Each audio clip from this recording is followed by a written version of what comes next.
काय? हो साक्षी, त्यांच्या चिठ्ठीमुळे आणि त्यांच्याशी फोनवर बोलण्यानं जर तू एवढी खुश होणार असशील तर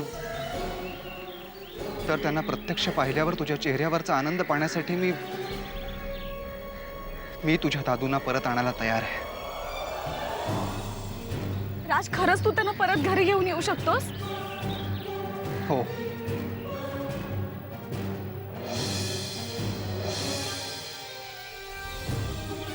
राज सांग ना, तू खरंच त्यांना घेऊन येऊ शकतोस का? तू त्यांना खरंच घरी घेऊन येणार आहेस? सांग ना राज.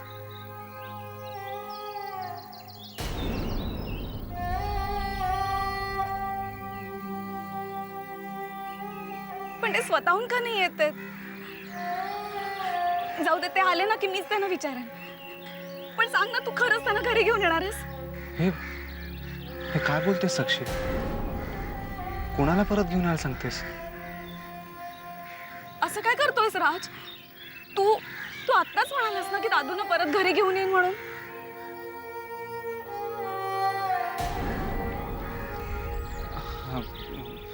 म्हणजे मला असं म्हणायचं होतं की तुझ्या चेहऱ्यावरचा आनंद पाहण्यासाठी मी जर दादूंना खरंच घेऊन येऊ शकलो असतो तर किती बरं झालं असतं.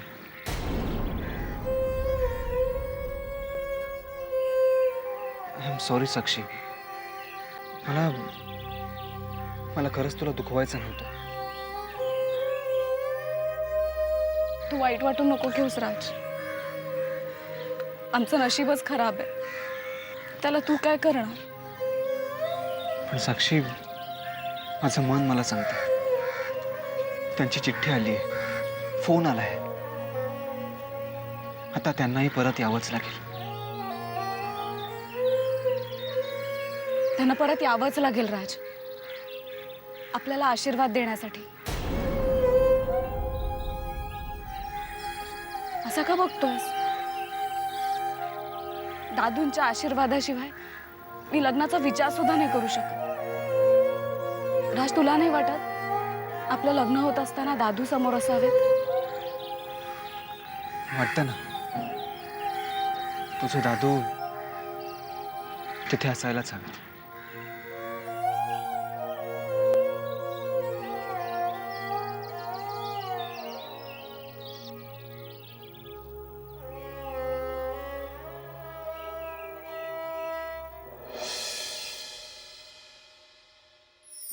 एक मिनिट.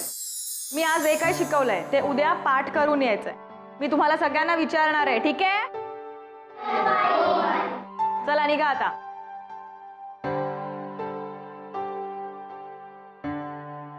एक मिनिट बसा.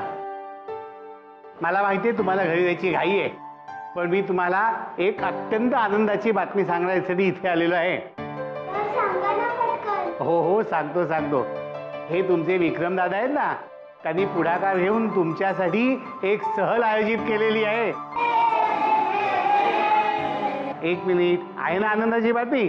तर पुढच्या रविवारी आपण सगळेजण सहलीला जाणार आहोत आणि त्या सहलीची तयारी तुम्हाला आत्तापासून करायची आहे. हा, आता तुम्ही जायला हरकत नाही.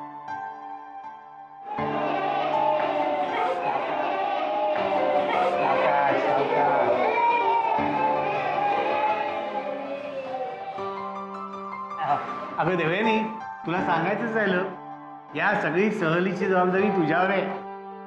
तुलाही आता तयारीला लागायला हवं. हा, येऊ मी.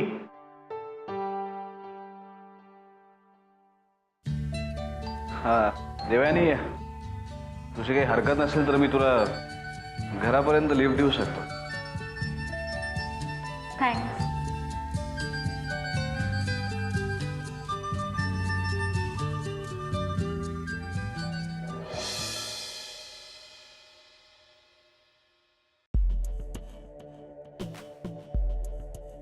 आम्ही देवयानीला भेटायला आलोय. ती आहे घरात? देव शाळेत गेली. काका, सरांचा फोन ज्या नंबरवरून आला होता तो नंबर आम्ही शोधायचा खूप प्रयत्न करतोय, पण अजूनही मी तिथपर्यंत पोहोचू शकलो नाहीये. पण अजूनही आमचे प्रयत्न चालूच आहेत.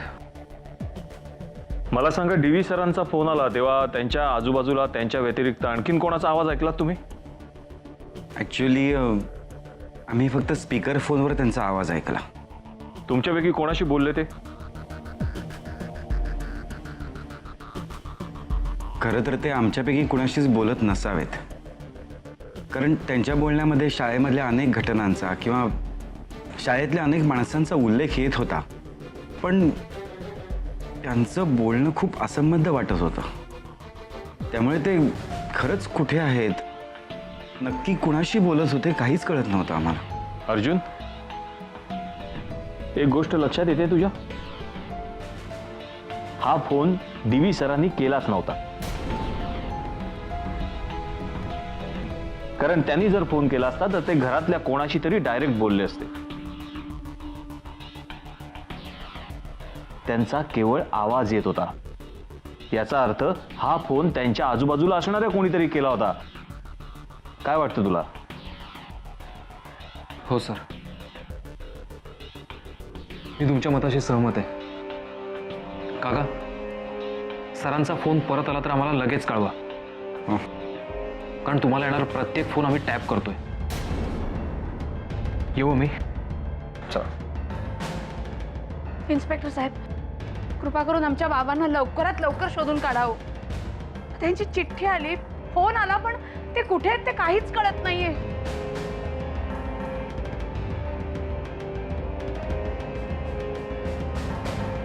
त्यात काय कळायचं? इन्स्पेक्टर साहेब, तुम्हाला असं नाही वाटत कोणीतरी आमची थट्टा करतंय? एखादा माणूस गायब होतो, नंतर त्याची चिठ्ठी येते, चिठ्ठीत मी सुखरूप आहे असं लिहिलं जातं, फोनही करतो, पण परत यायचं काहीच बोलत नाही. अशी केस तुम्ही कधी पाहिली आहे का?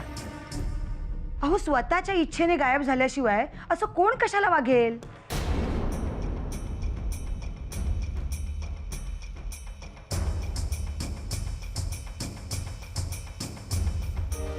हे बघा, याबद्दल यावेळी काही सांगणं अशक्य आहे, पण याबाबतच्या सगळ्या शक्यता पडताळून पाहण्याचा आमचा प्रयत्न शेवटपर्यंत राहणार आहे.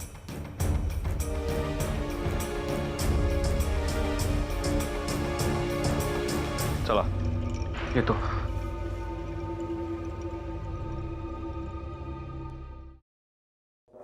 प्लीज प्लीज मला वाचवा. जे काही घडलं ते रणवीर राजेंनी सांगितलं म्हणून मग मला एकटीला का जबाबदार धरलं जातं? बॉसच्या सांगण्यावरून कंपनीचा एम्प्लॉई जे करतो तेच मी केलं, मग सगळ्याची जबाबदारी माझ्यावर का? मला मला जेलमध्ये नाही जायचंय. मला मला प्लीज वाचवा. मला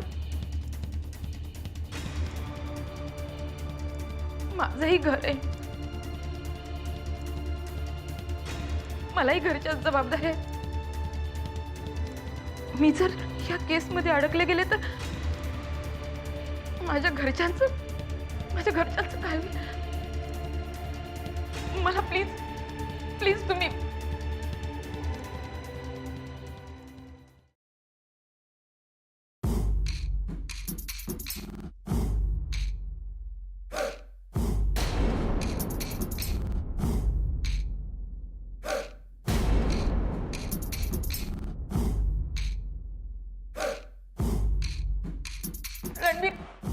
रणवीर मला वाचवा.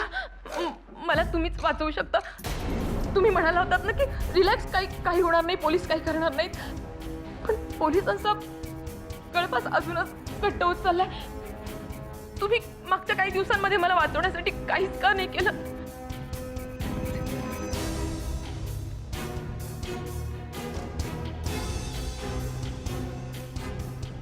तू गुन्ह्याची कबुली दिलीस? नाही. मग ताबडतोब दे. काय? सुटका व्हावीशी वाटत असेल तर ताबडतोब गुन्ह्याची कबुली दे. तुम्हाला कळतंय का? पण असं केलं तर मला शिक्षा होईल, आणि मला शिक्षा होऊ नये म्हणून मी इथे आले. आणि हे बघ, पोलीस ज्याप्रमाणे खोट्या आरोपांखाली निरपराध माणसाला आत टाकू शकतात, तसंच कायदेशीर डावपेच खेळून गुन्हेगाराला बाहेर सुद्धा काढता येतं. पण यात माझा बळी जातोय.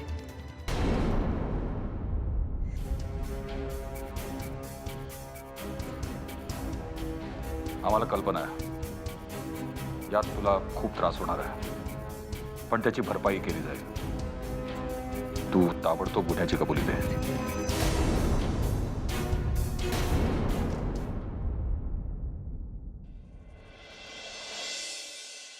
अभिलाषा,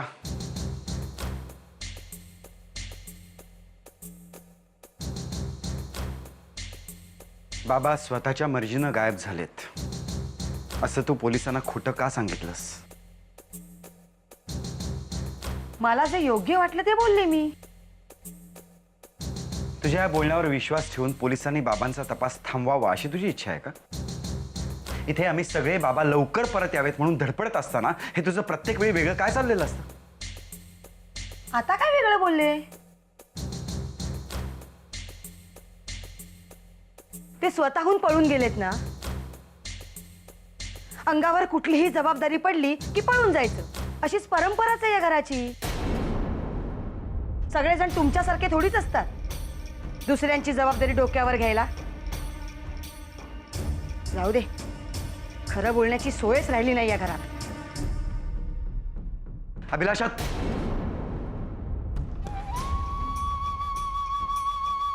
पण काय प्रॉब्लेम काय हिचा? बोलणारा बोलून जातो, करणारा करून जातो, पण त्याचा इतरांवर काय परिणाम होईल त्याचा साधा विचारही करत नाही माणूस.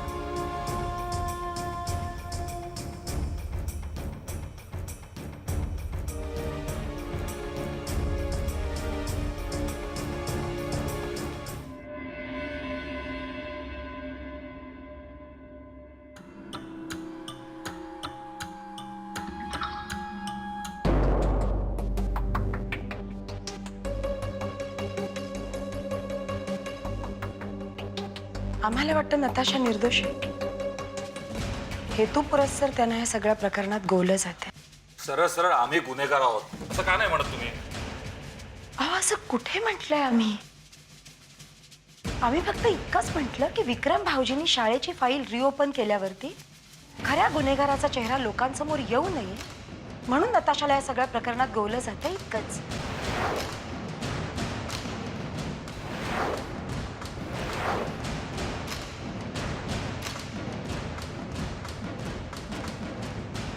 तुम्हाला तसं वाटलं तर वाटू द्या. आमच्या गळ्याभोवती फास आवळला गेला ना की तुमचं आणि विक्रमादित्यांचं समाधान होणार आहे याची कल्पना आहे आम्हाला. लोक हॉस्पिटलमधनं बरे होऊन परत येतात. हे बिघडून परत आले, त्यात परत त्यांना तुमची साथ मिळाली. मग विशेष काय घडणार?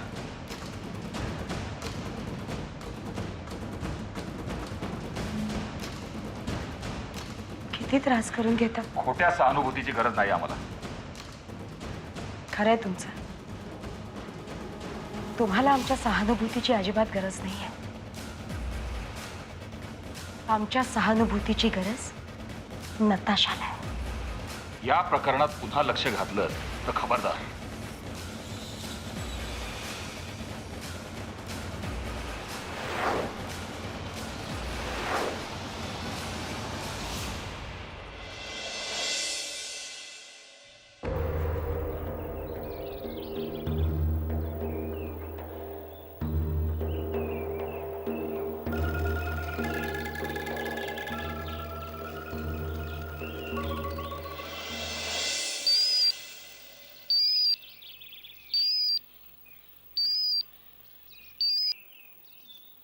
हॅलो. हॅलो विक्रम, ओळखलंस कोण बोलतंय? नाही सॉरी, कोण बोलतंय? अरे असं काय करतोस? श्रावणी बोलतीये. बोल. काही काम होतं का? काम म्हणजे तुला भेटायचं होतं. तेच विचारतोय मी, काही काम होतं का? अरे विक्रम, तुला भेटण्यासाठी काही काम असावंच लागतं का? मी तुझी सगळ्यात चांगली फ्रेंड आहे ना. मग फ्रेंडशिपमध्ये आपण असंच नाही का भेटू शकत? वेल, ते काही नाही. या संडेला आपण भेटणार आहोत. नाही या रविवारी अवघड आहे श्रावणी. का? ॲक्च्युली देवयानी शाळेतल्या मुलांची पिकनिक घेऊन चालली आणि आम्ही तिच्यासोबत चाललो. अरे विक्रम, तू शाळेतल्या मुलांबरोबर वेळ घालवणार आहेस? त्यांच्याबरोबर तू पिकनिकला जाणार आहेस? हे बघ, तुझी सगळ्यात जवळची मैत्रीण म्हणून मी तुला सांगते, तू जर अशा छोट्या मिडल क्लास लोकांबरोबर वेळ घालवलास तर तुझ्याच इमेजला धक्का नाही का बसणार? श्रावणी, या जगात कोणी छोटा नसतो आणि कोणी मोठा नसतो. हे परिस्थितीने आम्हाला शिकवलं. ठीक आहे, शेवटी तुला ज्याच्यात आनंद आहे तीच गोष्ट माझ्यासाठी सगळ्यात महत्वाची आहे. म्हणून मी ठरवलंय, मी सुद्धा संडेला तुझ्याबरोबर पिकनिकला येणार आहे. नाही श्रावणी, ते शक्य नाहीये. का? हे बघ, ती शाळेतल्या मुलांची पिकनिक आहे. तिथे येऊन तू काय करणार आहेस? अरे असं काय करतोस विक्रम? त्या लहान मुलाबरोबर तिकडे तू आहेस, देवयानी आहे. श्रावणी, देवयानी त्या मुलांबरोबर आहे कारण ती त्या मुलांची शिक्षिका आहे आणि आम्ही तिथे आहोत कारण ती पिकनिक आम्ही ऑर्गनाईज केली. एनिवे, आम्ही आता निघतो. आम्हाला बरीच कामं आहेत, आपण नंतर बोलूया. बाय. हॅलो विक्रम,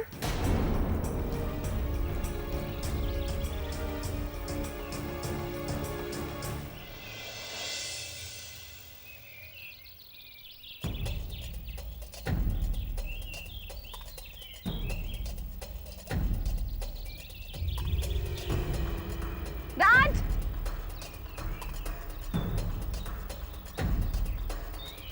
श्रीखंड आणलाय तुझ्यासाठी.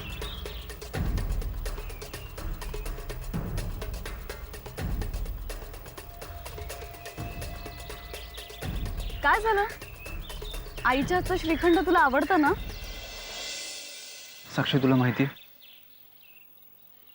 तू ज्याला हे श्रीखंड देतेस तो एक गुन्हेगार आहे. काय वेड्यासारखं बडबडतोय? वेडी तू आहेस साक्षी. आणि ज्याच्यामुळे तुझ्या कुटुंबावर ही वेळ आली आहे,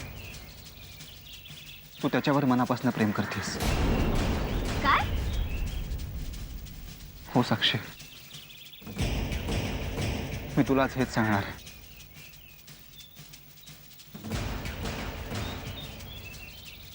हे ऐकल्यावर तू मला तुझ्या नजरेसमोर उभं करशील की नाही मला माहित नाही, पण आज जर मी तुला हे सांगितलं नाही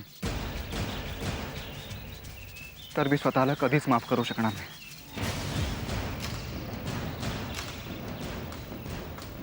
राज, राज, हे बघ, असं काहीतरी बोलून मला घाबरू नकोस प्लीज. मी तुला घाबरवत नाहीये साक्षी. मला माहिती आहे तू खूप डॅशिंग मुलगी आहेस. मी जे काय सांगतोय ते तू ऐकून घेशील याची मला खात्री आहे. पटकन बोल, तुला काय बोलायचं? तुझ्यासमोर आत्ता जो उभा आहे तो कुठल्या कॉल सेंटरमध्ये काम करणारा राज नाही, तर एका विशिष्ट संघटनेसाठी काम करणारा एक तरुण आहे, ज्या तरुणांना नाव, गाव, धर्म काहीही नसतं. माझ्या वरिष्ठांनी सोपवलेलं काम पार पडत असताना दुर्दैवानं तुझे दादोई त्याच पोलीस व्हॅनमध्ये होते. माझी त्यांच्याशी काहीही दुश्मनी नव्हती साक्षी, पण त्यांनी मला ओळखलं होतं. आणि आमचा एक साधा नियम आहे, ज्यांनी आपल्याला ओळखलं त्यांची ओळख कायमची पुसून टाकायची. आणि त्या दिवसापासून तुझे दादू माझ्या ताब्यात.